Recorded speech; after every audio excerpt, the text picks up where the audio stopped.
Well, a nation's standard of living is often measured through its gross domestic product, or GDP, but soon Australia may go the way of Bhutan and measure its gross national happiness, or GNH. Treasurer Jim Chalmers has released Australia's first ever wellbeing framework, which will track how well the nation is performing as a sustainable, cohesive, secure and prosperous society.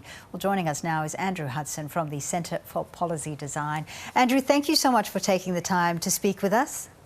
Hi there, thank you. Wonderful to be here. So there's been a lot of discussion over the fact that this budget or this framework has used some out-of-date data. I'm presuming that would really skewer the picture of how the nation's actually doing. Well, to be honest, and with respect, I think it's a bit of a furphy, actually. I think this is a really important first wellbeing framework for the country. Most of the data is up to date. What you would expect with a first attempt is, yes, there are some holes. Some of the metrics are a little bit old.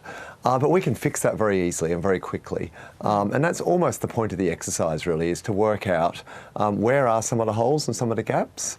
And the government will spend time and resources to make sure that they do that.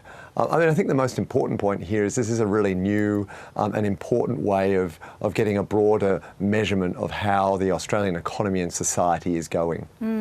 I'm also thinking that I guess this is a way for the government to fine-tune certain policies as well, to address, the certain gaps that you were talking about in the society as well. But in practical terms, how would a wellbeing budget or framework actually help to shape government policies? Let's just take, for example, healthcare.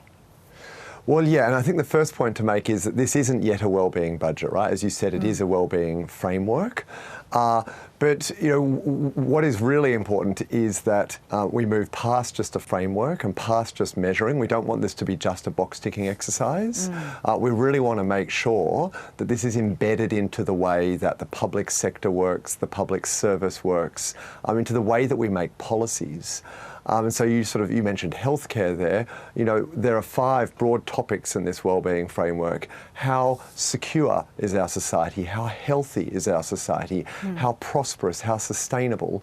And if we look at health in particular, this framework and this new approach will enable us to try and ensure people are healthier and therefore don't need to rely on the healthcare services as much. So it can actually be about saving money in the long run.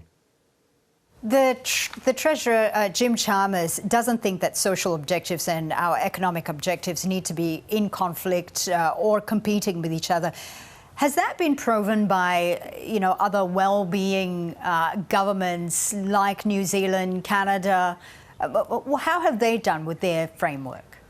Yeah, look, I think so. The organisation I work for, the Centre for Policy Development, we've studied over 21 other countries that have adopted this approach over the last 50 years.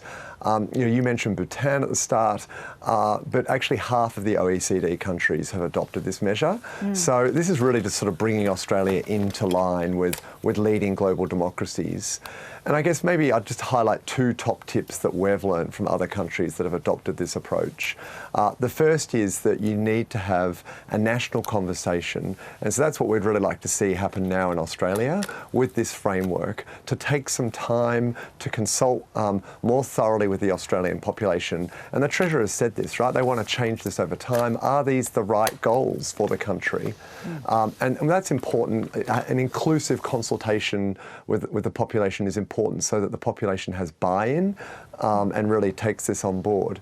And the second is that we really, as I said earlier, that we really make sure that this is something which is a living, breathing document which affects how policies are made, and that's really important. It'd be really interesting to see what the outcome is of this framework going forward. But thank you so much for joining us and sharing your insights with us this morning. Andrew Hudson there from Centre for Policy Design. Thanks very much.